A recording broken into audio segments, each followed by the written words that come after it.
Good morning. International arbitrage here on the east coast of Barbados, December the 23rd, 2023. And so today we're talking about CRS. The US confidentiality is coming to an end. See previous videos, the Corporate Transparency Act, John Doe actions, which means the US for the first time is going to be exchanging information with foreign law enforcement agencies. That means foreign tax authorities will be able to get information out of the US. It's not that difficult. I've seen many jurisdictions in Latin America, the way that investigations are listed, they're made public. I wouldn't be surprised if anti-money laundering software trawls public databases and newspapers for reports and information. I know they do. I know that some legal registers are only in person, and so therefore in some cases investigations can remain private. But regardless, there's information exchanges on the horizon for February 2024 in a big way, and this is going to change things in the US. The good news is that there are structures that can be used where you can keep on using your US trustee, your US custodian, your US private bank, your US asset manager, or what have you. There are structures and solutions to enable you to do that without essentially getting caught in CRS. If you want to move your stuff from the US, there are ways to use other jurisdictions and avoid CRS. Because the US is unique in that the Department of Justice and Criminal Investigation power of the US is unlike any other nation on earth. And trust me, you don't want to have anything to do with that. So when it comes to CRS, you may have your funds in a US bank, but you may have trusts outside of the US. You may have companies outside of the US. And so the question is, have you been told that for CRS purposes, your affairs are confidential, that you don't have to report? Non-reporting is what they call it. In a lot of cases, or in some cases, well, the question is this: who has given you this advice? Have they put it in writing? And then ask yourself this question: like, can a bank, a private bank in the US, that doesn't have a branch in your jurisdiction and therefore does not really know how to do business on the ground in your country, how can they issue advice? Is that advice in writing? And on what basis can a bank in the US advise on CRS? The same for a fund manager in any jurisdiction. Has your fund manager given you advice that your CRS situation is going to lead to non-reporting? How would you, what is your fund manager told you?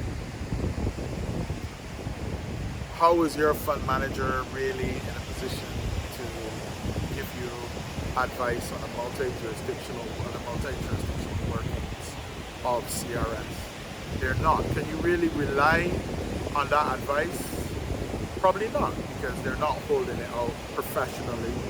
They will talk about these things in a commercial way, but they will not give you hardcore written advice that you could rely on and say, well, this is my understanding, my professional advisors gave me this or told me this. So that's not the way it works. So banks are not in a position to, and likewise even trustees, and even likewise corporate trustees are not in a position to advise.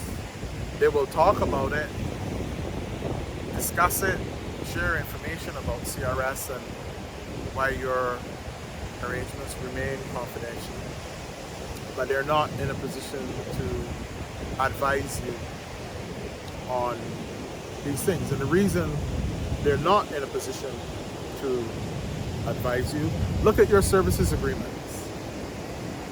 Your services agreements with your bank, with your fund manager, does it contain fiduciary obligation clauses? Are those fiduciary obligations restricted or limited in any way? Now, if your fund manager, or if your private bank, or if your trustee has fiduciary obligation clauses that are unlimited and unrestricted, then you can take advice from them. That's absolutely fine. I have no problem with that. But of course, many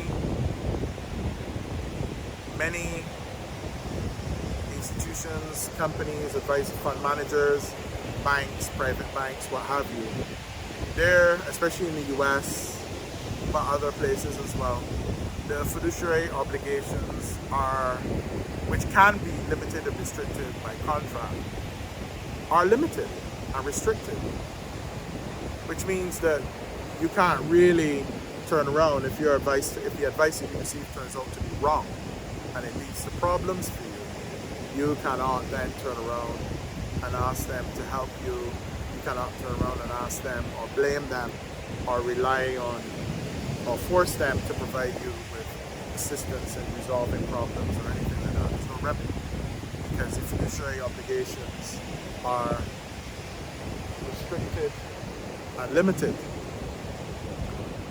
So the fiduciary duty of loyalty emanates from the law of equity. The law of equity in the US, Canada, and the Caribbean, those Caribbean speaking common law countries, is the most powerful law pertaining to property rights and family.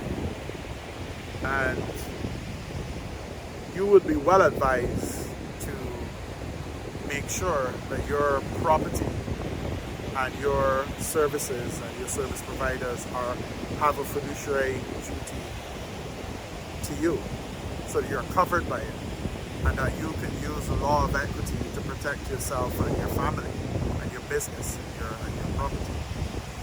If you are from a civil law country in Latin America or Africa, and you're not familiar, your trusted lawyers are not familiar with the law of equity, then you need to, these are questions that you need to speak to your US lawyer about, and you need to look for service providers that are willing to offer fiduciary duty and obligations. Don't sign up for cheaper financial services where there's no fiduciary duty. Well, you can do that, but then don't complain.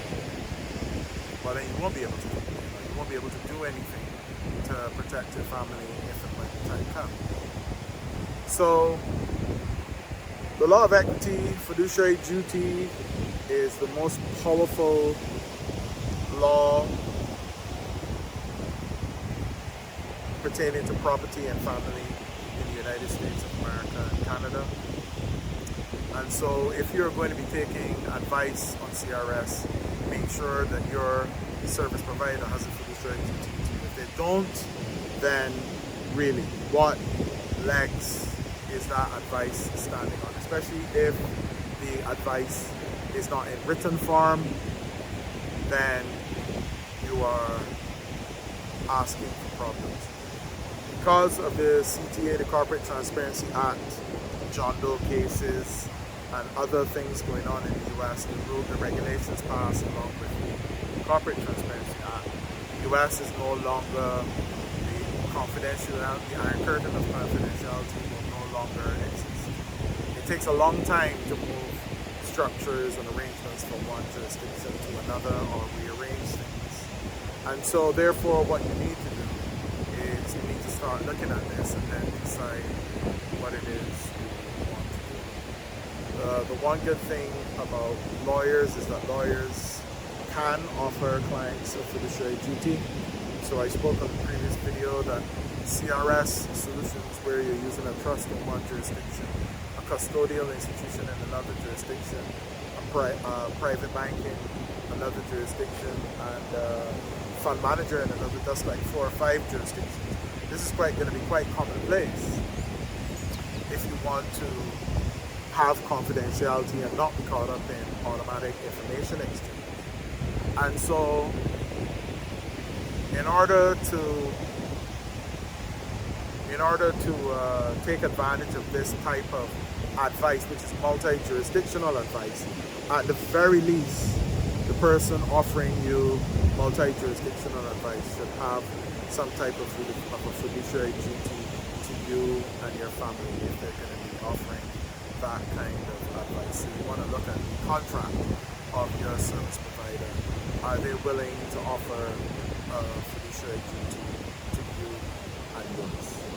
So this is something to think about when you're looking at solutions and alternatives to the US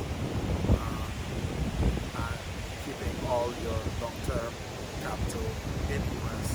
If you decide to change that, you want to move to other jurisdictions which do not have the aggressive criminal justice system like the US does, then you want multi-jurisdictional advice, which enables you to set up compliance structures which are not called in the CRS automatic. Alright guys, that's it for this video.